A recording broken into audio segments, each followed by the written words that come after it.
Hi Ruben, long time no see ah. May itatanong sana ako sa'yo. Sex! Ang tulis mo naman. Gusto mo ba? Magdalena! Biro lang, Len. Namiss ko lang kasi yung asawa ko. Sigurado ka ha? Miss mo na siya. Bay, balita ko. Hindi kayo magkasundo ngayon. Alam mo na, mga babae ngayon, pero maaayos din yan.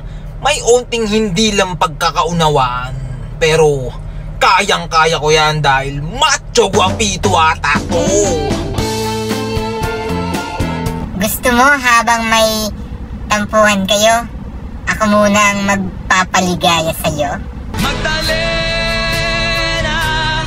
Oh my goodness! Pasensya ka na, Len, at ayoko ng gulo eh. Baka mahuli ako ni Commander at hindi na ako tawaging idol ng mga taong bayan. Ang tibay mo naman, idol. Yan ang gusto ko sa'yo, ang kisig mo. Kahit ba sabihin kong saglit lang at walang makakaalam, at pagkatapos nito, siguradong biyahing langit ang tungo mo. Oh la la!